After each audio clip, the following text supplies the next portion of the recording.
I wanted to give a quick walkthrough and hands-on review of the Sherbonder hot glue gun. This is specifically the low temp version, and they come in a variety of different temperature ranges based on what you're trying to do. This is the low temp.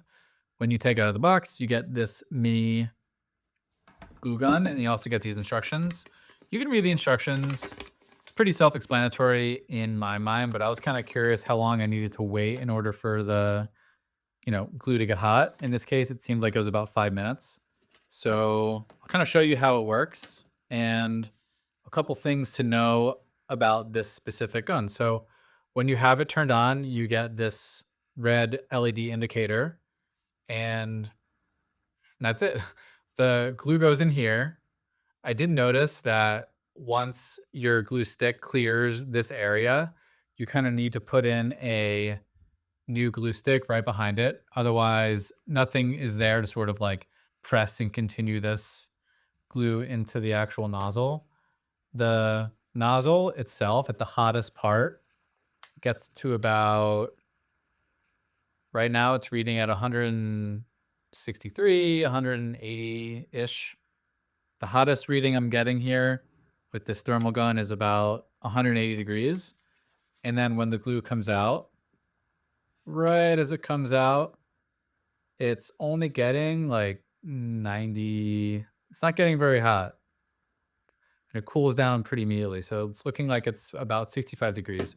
So if you're looking to have any type of crafts or projects where you don't want to burn something, so like styrofoam, paper, something that has more of a sensitive like material to it, this would be a good idea. So it is very small. It's obviously the mini size, and the mini size means it takes mini glue sticks. So this is a 4-inch glue stick, and that's it. I mean, they come in various different sizes. So if you get specifically the mini size, make sure you get the mini glue stick to go along with it. Otherwise, you'll have issues with it kind of going in. The length, which is 4 inches, doesn't matter as much as the actual diameter.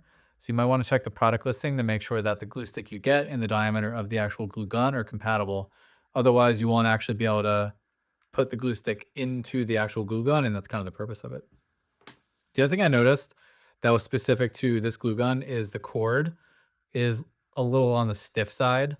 So depending on where you're plugging this in, if it's kind of tugging a little bit, you won't really be able to stand it up. So I was in a situation where I had the plug plugged like all the way over in that direction, and I tried to stand it up on its own, and I had a lot of issues with it being able to sort of stand up because of the tension on the actual cord itself.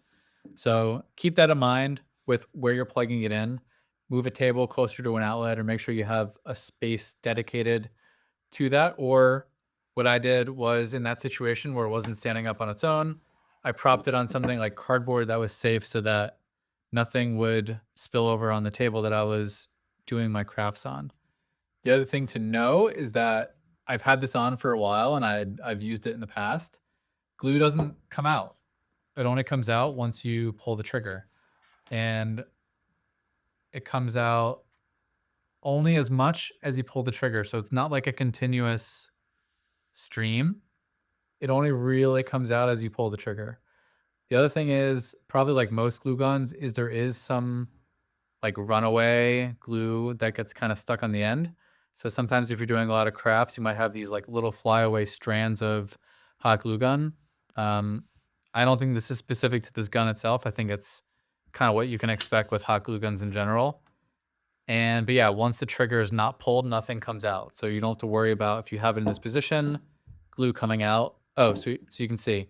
So if there's like too much tension on the cord, it sort of wants to fall over on its own until you kind of give the cord enough slack, then it stands on its own. So that's sort of the situation I was having.